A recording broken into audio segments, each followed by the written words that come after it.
నమోదవుతుంది. ఆ డిస్ప్లే కూడా వాళ్ళు చూపిస్తున్నారు. బ్యాలెట్ 1, బ్యాలెట్ 2, బ్యాలెట్ 3 అలాగా ఓటర్ ఏ గుర్తుకైతే ఓటు వేయాలనుకుంటున్నారో అక్కడ సంబంధించి అక్కడ వరుసగా ఈవీఎంలు డిస్ప్లే చేస్తారు.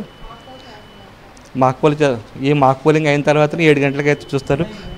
మీరు మాట్లాడు ఒక్క నిమిషం. ఇక్కడ చూస్తున్నాము, ఇక్కడ పిఓ ఉన్నారు. పిఓని కూడా అడిగి తెలుసుకుందాం. ఒక్క నిమిషం. పర్లేదు, ఇక్కడ ఏం జరుగుతుంది చెప్పండి మేడం. పర్వాలేదు, ఇక్కడ ఏం జరుగుతుంది చెప్పండి. అంతా మహిళలే కదండి. అట్లా వెళ్తాం. ఒక్క నిమిషం. నిన్న సాయంత్రమే పోలింగ్ ఏజెంట్లకి మేము ఇన్ఫామ్ చేసాము. మాకు పోల్ ఉంటుంది.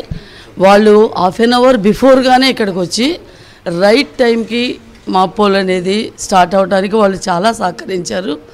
ఇది ఎస్పెషల్లీ లేడీస్ బూత్ అండి.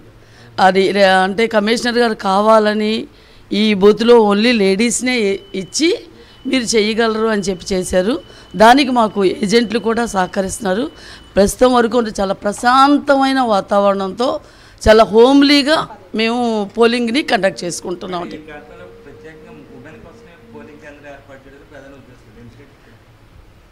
అది ఏంటంటే కాదండి, కమిషనర్ గారు అంటే మరి కలెక్టర్ గారు, కమిషనర్ గారు వీళ్ళు ఈ లేడీస్ ఓటింగ్ పెంచాలి, మహిళల ఓటింగ్ పెంచాలి, మహిళలకి అవగాహన రావాలి, మహిళలు కూడా ప్రతిదీ కూడా అంటే మెన్ కాకుండా వాళ్ళు కూడా ఇది చేయగలరు, అంటే పర్ఫెక్ట్గా వాళ్ళు కూడా అన్ని రంగాల్లో ముందుకెళ్తారని చూపించాలని ఒక సదుద్దేశంతోనే ఇది అరేంజ్ చేశారని మాకు చెప్పారు సార్ వాళ్ళు.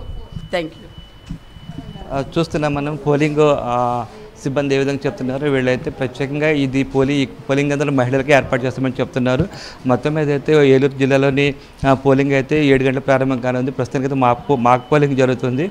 ఆ తర్వాత అదేవిధంగా పశ్చిమ గోదావరి జిల్లాకు సంబంధించి చూస్తే పశ్చిమ గోదావరి జిల్లాలో కూడా మొత్తం 7 అసెంబ్లీ స్థానాలు ఉన్నాయి. అదేవిధంగా ఒక లోక్సభ స్థానం ఉంది, నరసాపురం లోక్సభ స్థానం. అక్కడ కూడా విస్తృతంగా ఏర్పాటు చేస్తున్నారు. అక్కడ ఉన్న కలెక్టర్, అదేవిధంగా ఎస్పీ కూడా అక్కడ అన్ని రకాలుగా పోలింగ్ సజావుగా సాగడానికి అయితే ఏర్పాట్లు చేస్తున్నారు. ఏలూరు జిల్లాలో కూడా జిల్లా కలెక్టర్ ప్రసన్న వెంకటేశ్వర, ఎస్పీ